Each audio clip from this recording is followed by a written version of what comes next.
Indian Chinese community in Kolkata celebrated the Chinese New Year in Tangra, which is home to India's only remaining Chinatown.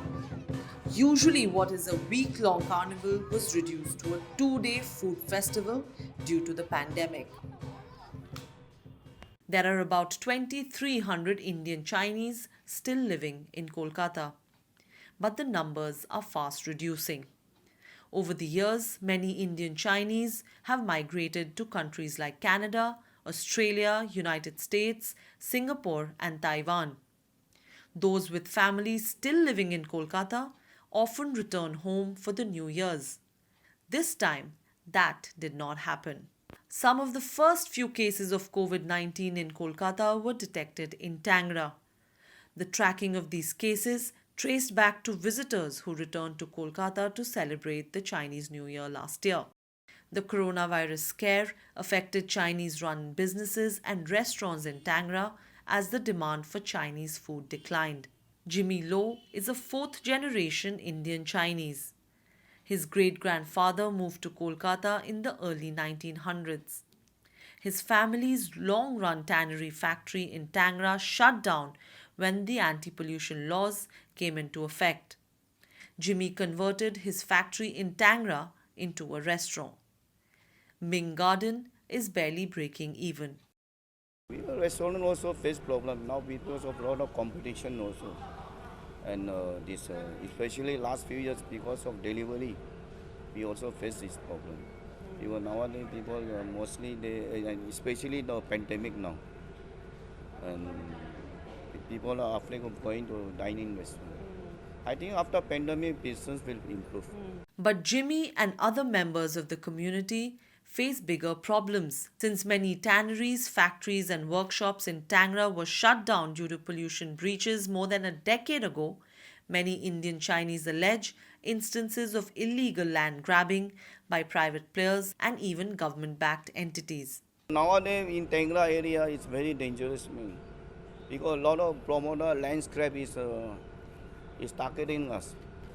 It's because it is a prime area of Calcutta. It's between the new Calcutta and the old Calcutta.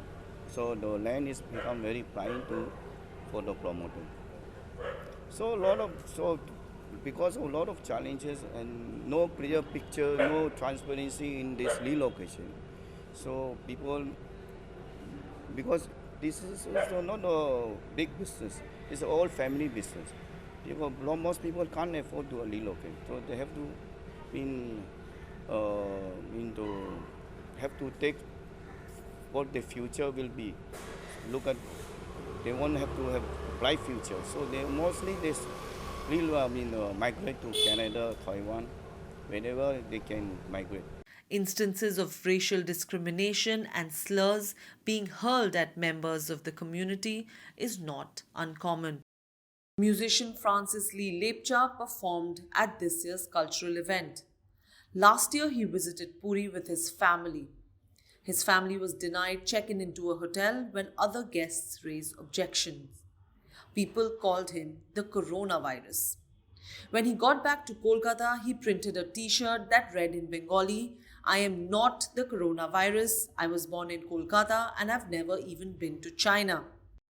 Francis's maternal and paternal grandfathers moved to India in the 1930s. The ongoing anti-China sentiment due to the Indo-Sino border tensions in Ladakh have also not helped matters.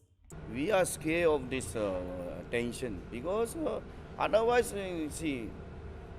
because why Indian Chinese have to be scared of all this thing?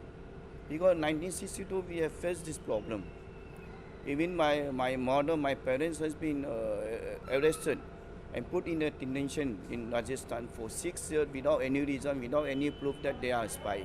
But most members of the community do not share such fears. I mean, we are Indian. We are Indian and we are Indian.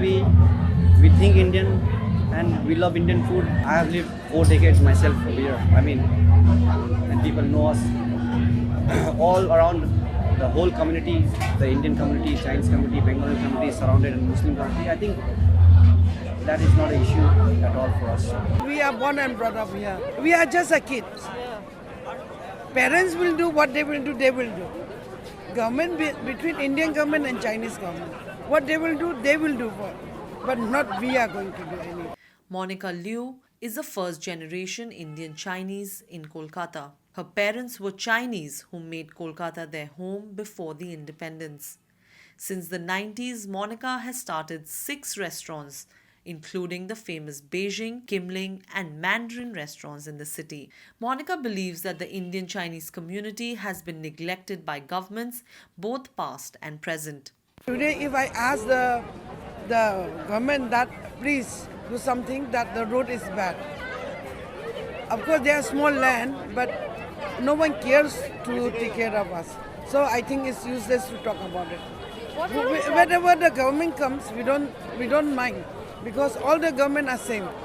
Many others share the same opinion. The ruling party of the West Bengal, for instance, I don't think they have any kind of interest in the Chinese community because it's a very small population. So for them to have to appease to this the Chinese for the votes, it's not profitable or not a thing. Won't be much of a gain. Won't play much of a role in the election. So the thing is that they are not involved with the Chinese community in a big way. However, many in the community believe that the current state dispensation may be a better bet for the community given their call for inclusivity, secularism, and tolerance. Mamta Didi is doing a job at his best, I believe, because I'm personally a fan, and I mean, I like her the way she is. Of course, the other government is trying to come to Bengal also, but honestly, what we have seen and what we have experienced so far, I think we are happy how it is at the moment. Hi everyone, thank you so much for all the love and the support that you've been showing us on this channel. If you like this video, make sure that you virtually like it as well. Share the video with all of your friends and your families and your followers, and do not forget to subscribe to this channel because it's only through your engagement that we will be able to sustain this channel. We are very, very committed to bringing you interesting and insightful stories like this. So please continue to support us, and thank you so much for watching this video.